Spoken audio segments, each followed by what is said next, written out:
제가 지금 말씀드린 대로 요한일서 3장 9절에 근거해서 그리스도인의 죄는 어떤 것인가 말씀을 드리죠. 이 본문은 이 거듭난 하나님의 자녀죠. 그리스도인은 죄를 지을 수가 없기 때문에 우리 그리스도인이 죄를 지어도 자백하지 않아도 된다고 주장하는 사람들이 근거로 내세우는 구절이에요. 바로 이것이 미국의 홀리니스 그룹이라고 있어요. 우리나라에서도 구원파가 대부분의 이 주장을 하죠. 이들이 주장하는 논리가 무엇이냐. 여기서 몇 가지가 있는데, 거듭난 사람은 죄를 지을 수가 없다 그래요. 거듭난 사람. 그리고 두 번째, 거듭난 사람의 죄는 진짜 죄가 아니다 이렇게 주장하고, 또 하나님께서는 자백을 안 해도 거듭난 사람의 죄는 용서하신다 이렇게 또 주장을 하고, 하나님께서는 거듭난 사람의 죄를 보지 않으시고 대신 그가 신뢰하고 있는 주 예수 그리스도의 피를 보시기 때문에 그 사람의 죄를 보지 않으신다 이렇게 주장을 합니다. 그리고 거듭난 사람의 죄는 그에게 전가가 되지 않는다 또 이렇게 주장을 합니다. 또 거듭난 사람의 과거, 현재, 미래의 죄는 이미 용서가 되었다.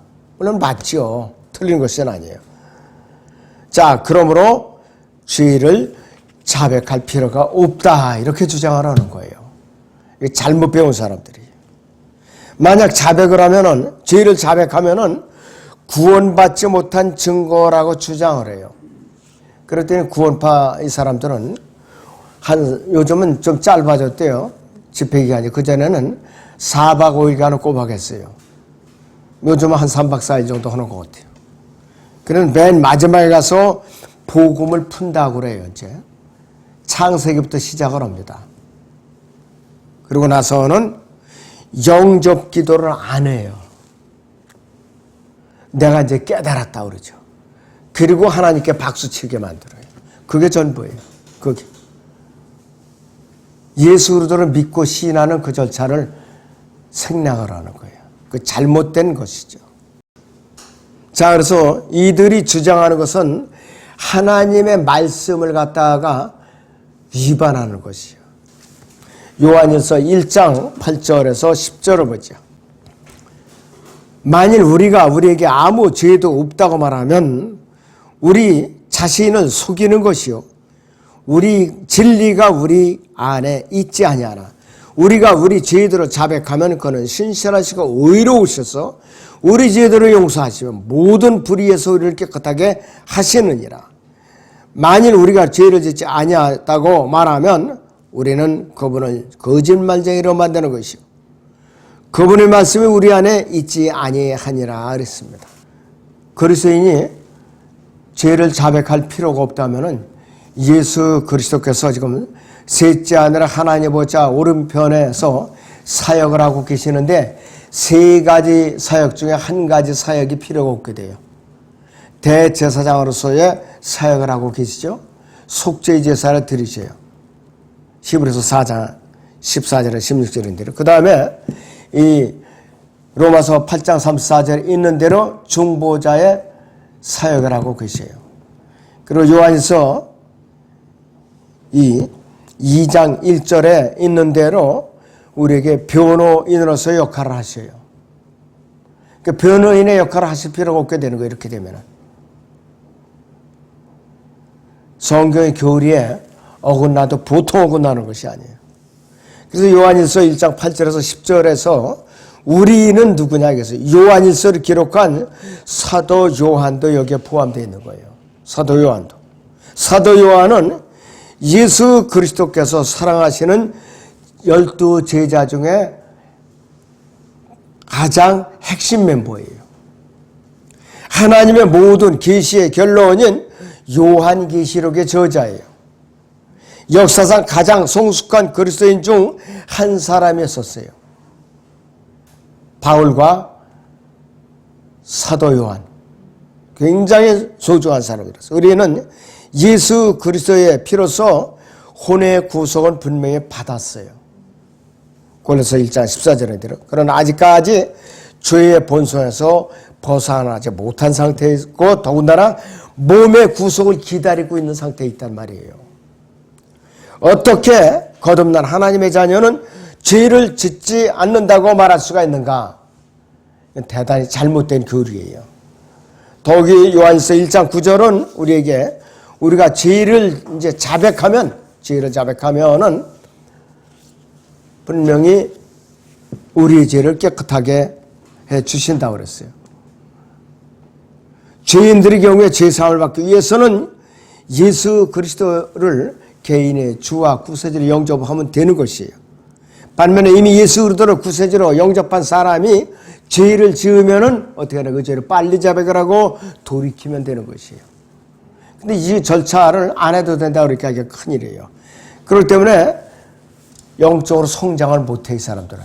향상된 계시를 하는 건 더더군다나 그건 멀고 세대적 진리도 구별이 안 되는 거예요.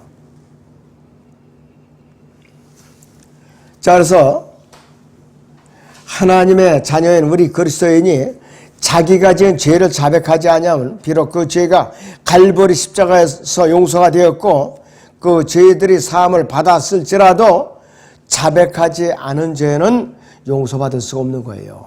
그대로 몸에 갖고 있는 것이. 자, 그래서 자백하지 않은 죄는 성도와 주님과의 교제에 있어서 장애물이 되는 거예요. 장애물. 시편 32편 5절을 보겠습니다. 내가 내 죄를 주께 시인하고 내 죄악을 숨기지 아니하였나이다. 내가 말하기를 내가 내 죄과 악을 주께 자백하리이다 하였더니 주께서 내 죄의 악을 용서하셨나이다. 셀라 그랬습니다. 물론 이것도 이 셀라가 나오는 걸로 봐서는 재림과 관련 있는 구절이지만은 이 다윗은 이렇게 고백을 했어요. 이 다윗의 고백이 구약 성경의 다윗의 경험인 동시에 신약 성경 시대에 거듭난 그리스도인의 경험이기도 합니다. 거듭난 그리스도인일지라도 죽기까지는 죄로부터 자유로울 수가 없어요. 또는 살아서 들림받기 전까지는 우리가 자유로울 수가 없다 이것이에요. 여러분, 사도 바울은 굉장히 성숙한 사도 중에 한 사람이 있었죠. 우리가 본받아야 할 사도 중에 사도였었어요. 로마서 7장을 보세요. 뭐라고 고백을 했는가? 로마서 7장에 18절부터 21절까지 보죠. 내 안에, 곧 내 육신 안에는 선한 것이 거하지 않는 줄을 내가 아노니 원함은 내게 있으나 선한 것을 어떻게 행하는 것인지는 알지 못하노라. 내가 원하는 선화는 행하지 않고 원치 않는 악을 행하는도다. 이제 만일 내가 원치 않는 것을 행하면 그것을 행하는 것은 더 이상 내가 아니요 내 속에 거하는 죄인이라 그랬습니다. 여기서 내 육신 안에는 옛사람이라 이 말이에요. 새 사람이 아니에요. 바울은 심지어는 디모데전서 1장 15절에서는 죄인들 중에 우두머리라고 그랬어요. 세상에 사도 바울 같은 사람이 죄인들 중에 우두머리라고 고백했던 사람이에요. 성숙해 가는 과정에서 나온 고백이에요. 구원받은 죄인은 의인이 되어서 의롭다함을 받은 것이 아니고 의롭지 못한데 하나님의 의이신 예수 그리스도 때문에 의롭다고 선포된 것뿐이에요. 로마서 4장 6절부터 8절까지 보겠습니다. 행함이 없어도 하나님께서 의롭다고 여기시는 사람의 복에 관하여 다윗도 말하였으니 말하기를 죄악들이 용서받고 죄들이 가려진 사람들은 복이 있고 주께서 죄를 인정하지 아니하실 사람은 복이 있도다라고 하였느니라 이렇게 말씀을 하고 있어요. 의롭지 못한 자들을 의롭다고 선언하신 분은 하나님이셔요. 그분을 믿는 사람에게는 그 믿음이 의로 여겨지는 것이에요. 그런데도 마치 자신이 의인이 된 것처럼 착각을 하고 죄를 짓고서도 죄가 아닌 채 하면서 죄를 자백하지 않으면 또 심지어 교회 시대에 초기의 영지주의자들처럼 마음껏 죄를 짓는 자들이 있어요. 이 시대도 있어요. 그런 사람들이 있어요. 영지주의자들은요, 육체와 영혼을 구분하여 영과 혼을 붙여갖고 영혼을 구분하는 자들이야. 육체로 짓는 죄는 영혼에 아무런 영향을 끼치지 않는다. 이렇게 해갖고 이 사람들은 문란한 삶을 살았던 것이. 자, 그래서 요한일서 1장 7절에서 9절까지 이 말씀과 본 구절을 조화시킬 수 없는 일부 보수주의자들, 근본주의자들 같은 사람들은 언제든지 헬라어를 들고 나와 이 사람들. 해결책을 제시하는데 어떻게 되느냐? 헬라의 현재 시제는 반복적, 습관적 행위를 가리키기 때문에 바로 이 죄를 짓지 아니하나니 이 말씀을 어떻게 해석을 하느냐? 습관적으로 죄를 짓지 않는다는 것이지 가끔가다 죄를 짓는 거는 지어도 된다 이 뜻이에요. 그러니까 아주 담대한 사람들이에요. 그래서 죄를 지을 수 없다는 것은 습관적으로 죄 안에서 살 수 없다는 뜻으로 해석을 하는 것이에요. 그렇게 되면 죄를 지을 수 없다라는 하나님의 말씀에 습관적으로 살다 이 말을 더하는 사람이 되는 거예요. 더하는 죄를 짓는 것이에요. 그 성경에서는 말씀에 더하거나 빼지 말라고 그랬지요. 신명기 4장 2절에 잠언 30장 6절이나 요한계시록 22장 18절에서도 그렇게 경고를 하고 있다 이것이에요. 자, 그렇다면 우리는 요한일서 1장 7절에서 9절을 어떻게 해석을 해야 되는가? 우리 성경은 성경으로 해석하는 원칙에 따라야 돼요. 우선 요한복음 3장 6절하고 요한일서 3장 9절의 문맥은 모두 거듭난 사람에 관련된 구절들이에요. 거듭난 사람들에 관련된 구절이라 이것이. 자, 요한복음 3장 6절에 따르면 우리의 육체는 부모님으로부터 물려받았어요, 분명히. 자, 우리의 영은 성령으로 거듭났어요. 분명히 달라요. 자, 그래서 요한복음 1장 12절에서는 뭐라고 선포하는가 보세요. 그러므로 누구든지 그를 영접한 사람들은 하나님의 아들들이 되는 권세를 주셨어요. 즉 그의 이름을 믿는 사람들에게니라. 그들은 혈로나 육신의 뜻으로나 또한 사람의 뜻으로 나지 아니하였고 하나님에게서 난 사람들이라고 그랬어요. 자, 그래서 지난번에 제가 말씀을 드렸는데 선한 사람의 기준이 뭔가? 선한 사람의 기준 딱 한 가지예요. 그 사람 안에 성령으로 거듭나서 그 사람 안에 하나님의 의이신 성령께서 그 사람 안에 계시는가 안 계시는가가 기준이에요. 만약에 그 사람이 거듭나서 성령이 내주에 계신다면 그 사람은 선한 사람이에요. 만약에 성령이 내주에 계시지 않으면 그 사람은 악한 사람이에요. 여러분들 그거 잘 알고 계셔야 돼요. 누가 선한 사람이에요? 이렇게 물어보면은 여러분들 분명히 즉각적으로 대답이 확실하게 나와야 돼요. 얼버무리면 안 돼요. 여러분들 대답 잘하세요.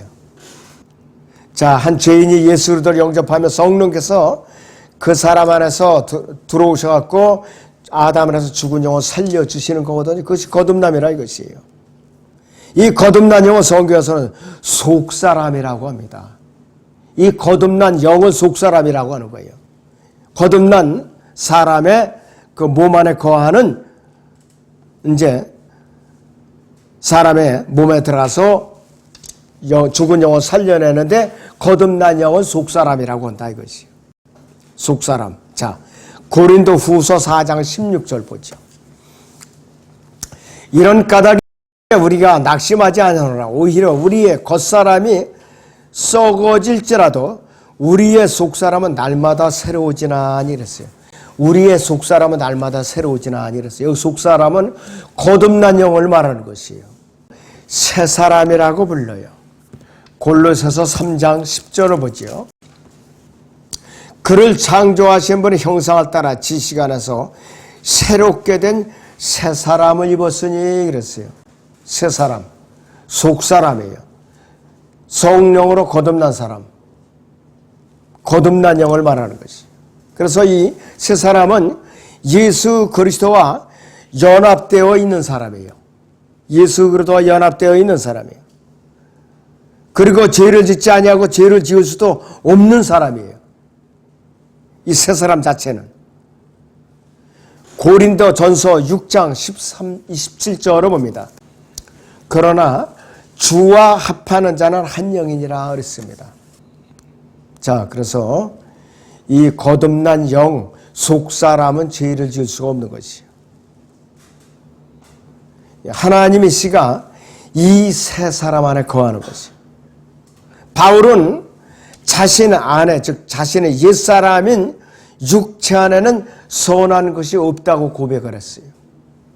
새 사람은 하나님께로부터 태어났기 때문에 죄를 질 수가 없는 거예요. 이거를 확실하게 알고서 얘기를 하는 것이.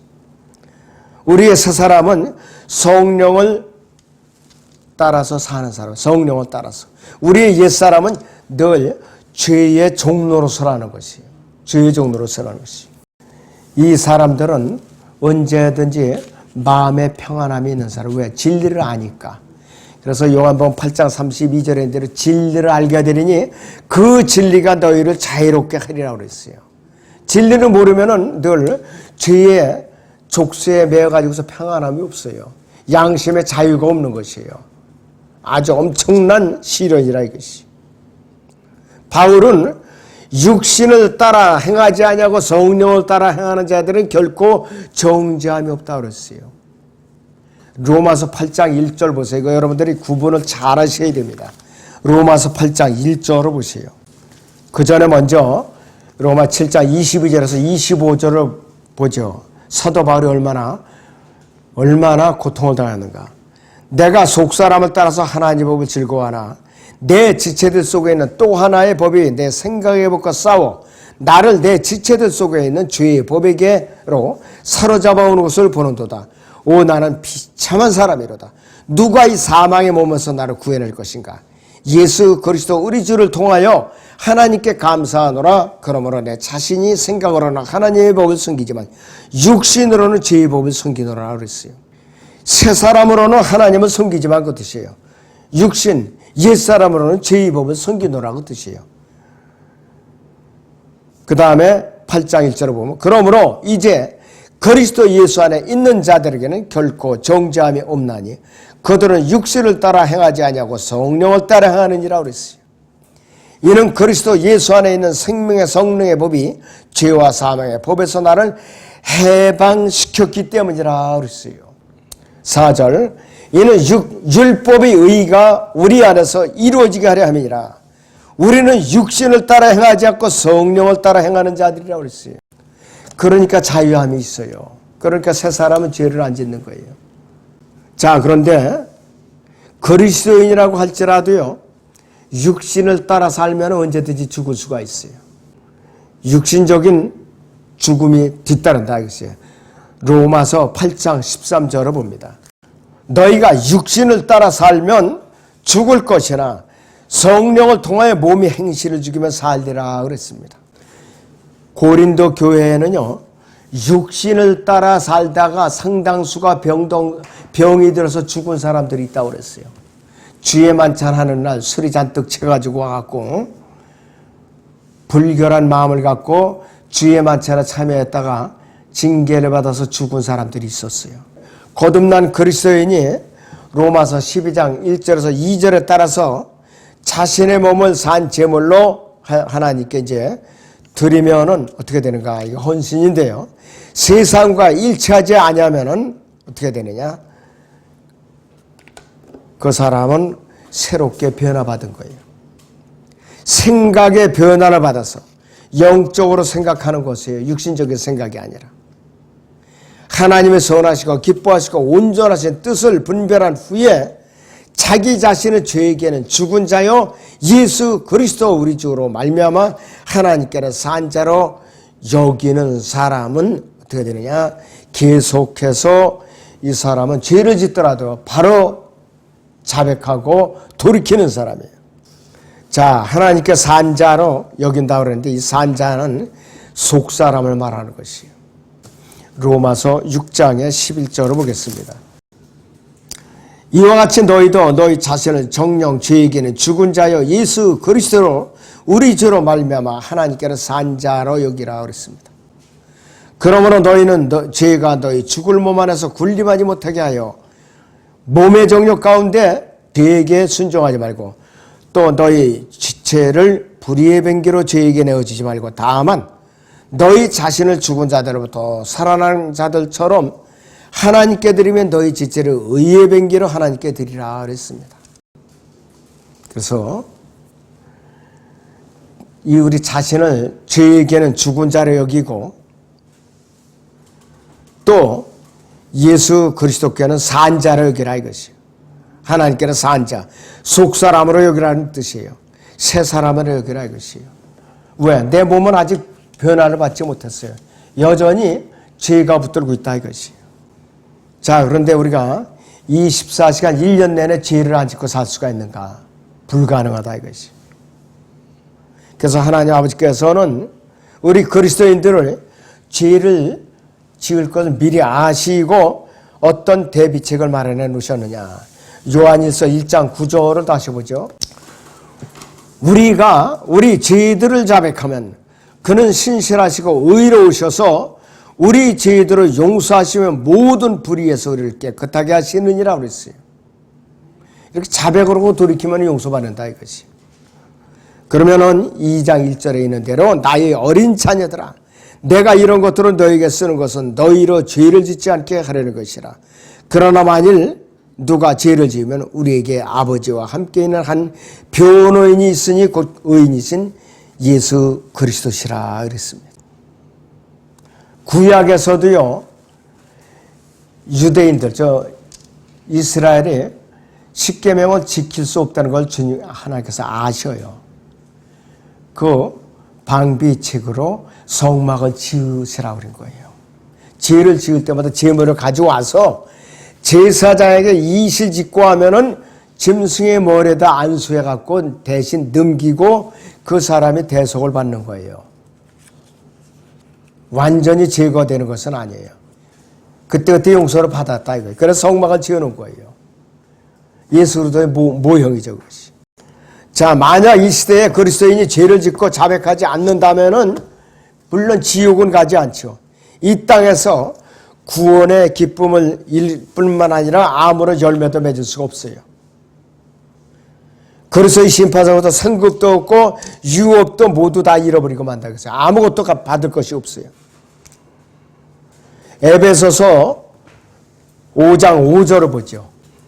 너희가 이것을 알거니와 음행하는 자나 더러운 자나 욕심 많은 자 곧 우상 숭배자는 누구든지 하나님과 그리스도의 왕국에서 상속받을 것이 없느니라 그랬어요. 이 지상 왕국에서 아무것도 받을 것이 없다 이거예요. 고린도전서 6장 9절에서 10절을 봅니다. 불의한 자는 하나님의 왕국을 상속받지 못한다는 것을 너희가 알지 못하느냐. 속지 말라. 음행하는 자들이나 우상 숭배하는 자들이나 간음하는 자들이나 여자처럼 행세하는 자들이나 남자 동성 연애자들이나 도둑질하는 자들이나 탐욕을 부리는 자들이나 주정뱅이들이나 욕설하는 자들이나 착취하는 자들은 하나님의 왕국을 상속받지 못하라. 지상 왕국에서 다스릴 데가 없어요. 한 뼘의 땅도 상속받을 수가 없어요. 그래서 만약에 그리스도인이 자신이 지은 죄를 자백하지 않으면 아는 채 계속 죄를 짓고 산다면은 심할 경우에는 하나님께서는 그 사람의 생명까지도 거둬가실 수가 있다 이것이. 그리스도인은 성령을 따라 살아야 하지만은 만약 연약하여서 죄를 지었다면은 빨리 자백을 하고 하나님과의 교제를 회복하는 것이 지름길이에요. 그렇기 때문에 우리 그리스도인이 죄는 어떻게 처리해야 되는가? 요한일서 1장 9절대로 빨리빨리 자백을 통해서 돌이키는 것이에요. 그래야만 우리는 늘 깨끗한 삶을 유지할 수가 있는 것입니다. 네, 기도하겠습니다.